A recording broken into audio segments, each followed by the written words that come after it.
So you've got an IGT, Player's Edge, draw poker machine, and you want to go through and get all the settings dialed in just right. I'm going to show you how to do it. I'm Lawton Barnes, and you are in the metal shop. Okay, so when you open one of these machines, there's a setup screen here. It's all brought up by this little white button right here.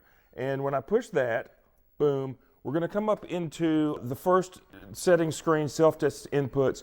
Let me just take a second here and define the difference between inputs and outputs. Inputs are something that you do to the machine. You press a button, you put a coin in. An output is something the machine sends back to you. It could be lighting up the buttons. It could be making a coin come out of the hopper. So we're going to test the inputs first, then we're going to move on to the outputs. The first ones you're going to come to are your coin detectors. This is related to the coin comparator right here.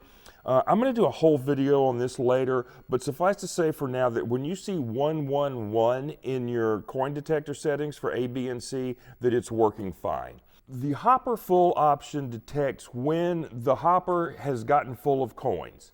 And it'll put a message on the screen that says call attended. So when you get a hopper full message, it's going to be so full of coins that the coins themselves are going to conduct the electricity from the bottom of the machine into this screw right here, which goes through this wire and back into the MPU. And when that connection is made, it's going to send a hopper full message. It'll say call attendant on the screen to come and empty the coins. I'm going to cheat that right now and show you how it works by using a cord. I'm just going to clip to the ground on the hopper, and when I touch here, you'll see that the hopper full message just changed to a 1. So 0 is off and 1 is on, or 0 is false, 1 is true. So now the hopper is empty, and when I reconnect the wire, the hopper goes to 1, the hopper is full. So low battery has a 0 indicating that that's false. If it were true and it had a 1, then we'd have to replace the battery. Jackpot reset key. This is your jackpot reset, and as I turn that back and forth, you'll see it toggle on the screen between 0 and 1. I'm not going to do self-test because if I hit that button, it's going to advance the next screen. But our next buttons are the hold buttons. These are the hold buttons for the 5 cards, and I'll just start here and go, that's the first hold, there's the second hold. Each time I'm pressing the button, it's toggling between a on and off condition with a 1 and a 0. So all my hold buttons are working good. Same thing goes over here. There's your deal spin start. Is this max bet? That's max bet. The next one is change request. That's your button to light up the candle, and it's just indicating with a 0 or a 1 whether the change request is working or not. Bill acceptor, we don't have one installed. The drop door open. Let me tell you what the drop door is. So the drop door is when these are on a stand in a casino, and it's able to drop coins down into a machine like this. These doors will often have one of these little burglar alarm sensors on it.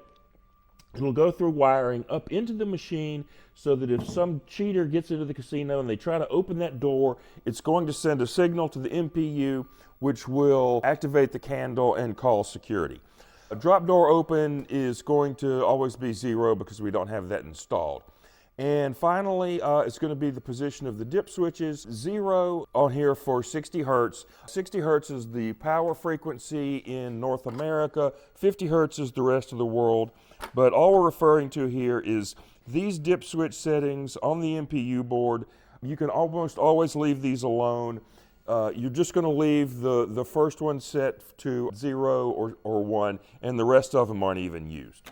So those are the inputs. Now let's talk about the outputs. All right, this is fun. Coin lockout. Grab a couple of coins here.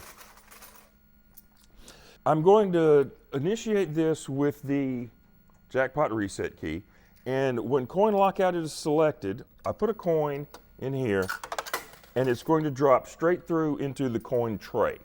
But when I turn the key and coin lockout is on, it's going to fall through the machine and drop down onto the floor. Additionally, You'll look here on the coin comparator. When I turn the key, that green LED toggles off and on to show you that the comparator is working. Let me show you the coin coming through with the diverter, with the coin lockout on. Drops here, and over here with it off, it falls into the tray. So the next setting here is for diverter. It's very similar to the coin lockout. I believe what this does is it diverts slugs or non-recognized coins back into the tray. Let's give that one a try. When I put a coin in under diverter, it goes into that coin return.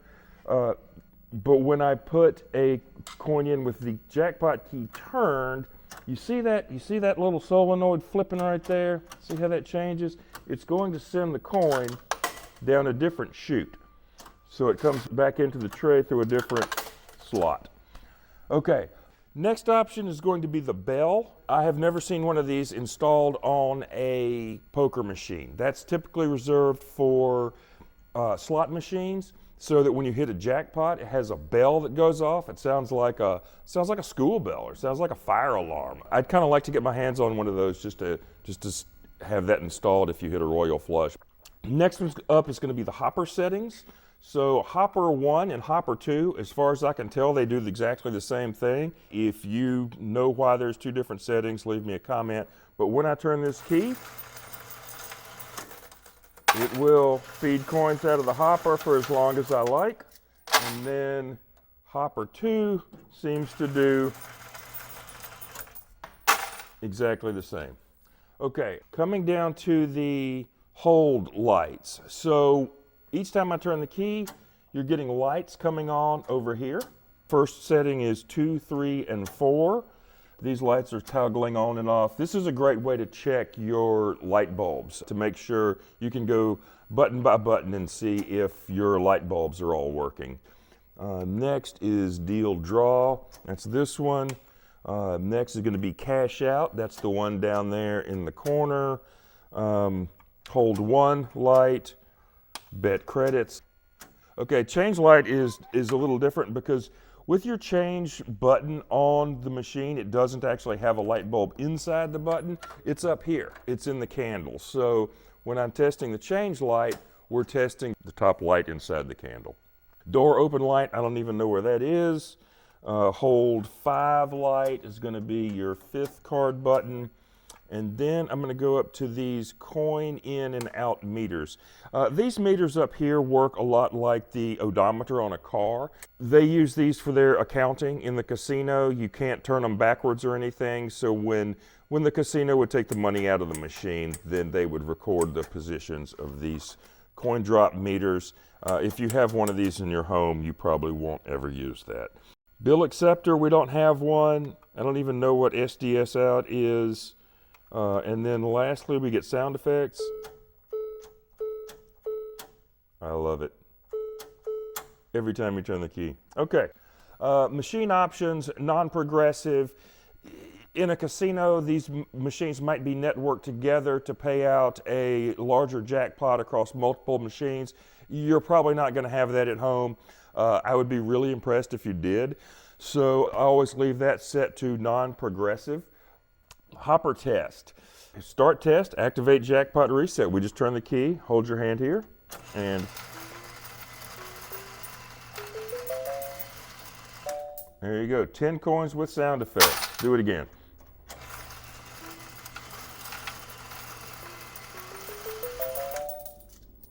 Awesome.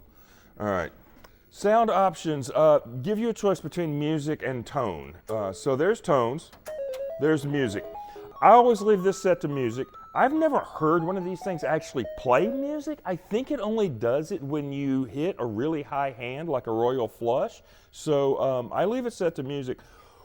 What is really a great function to use with the music setting is it's a chance for you to adjust your volume. So I've showed you before, your volume knob is right here with this little thumb wheel on the top of your MPU board.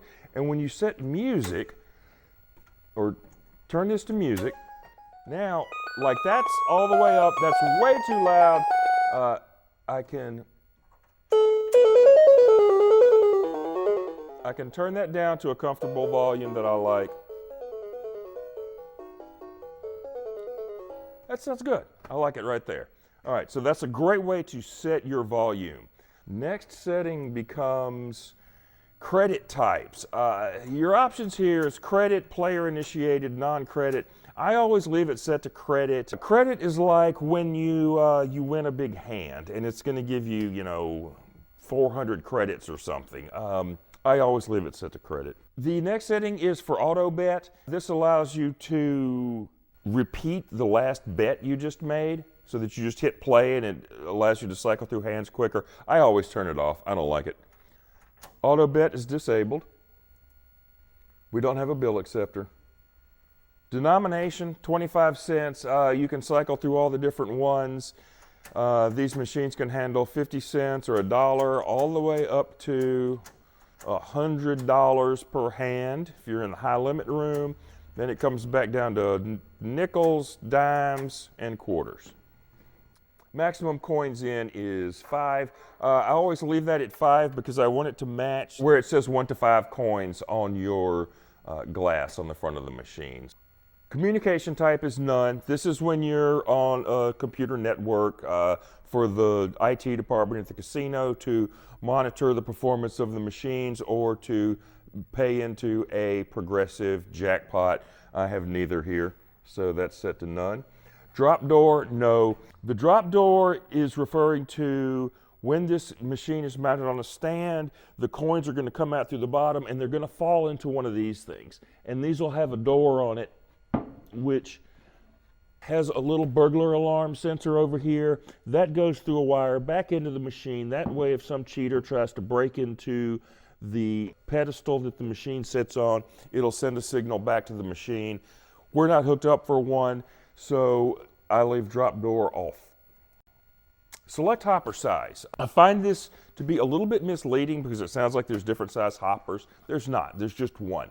When this is set to 400 or 1,000 or whatever you want to set it to, this is the maximum number of coins you're going to get out of the machine when you hit a jackpot. I like to keep the hopper size to match what's in the insert in the glass panel. This machine was initially set up for 1,000 coins, whereas this one over here was set up for 400. 400 is a lot of money, really. It's $100, and you're going to need to keep that amount of money in your hopper in order to pay out up to 400 coins.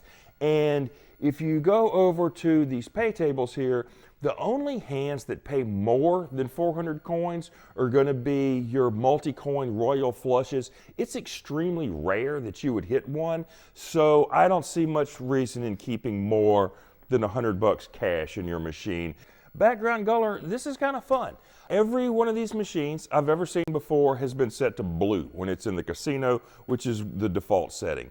But if you go through these buttons, you can actually change the color of the background to like green, which I think looks really cool because it would be like the green felt in a casino on a physical card game. Anyway, they're almost always set to blue, but you can just go through, cycle through these like RGB colors and, yuck, that's ugly, and essentially make it any color you want. But blue level 3 is what is the default. It's what they're almost always set to.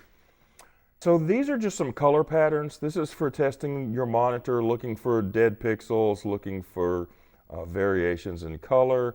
Okay, double up. I always use double up. I love to double up. Sometimes casinos disable this option. Some players don't like it. I always leave it on. I play it double up on every hand almost. Pay table.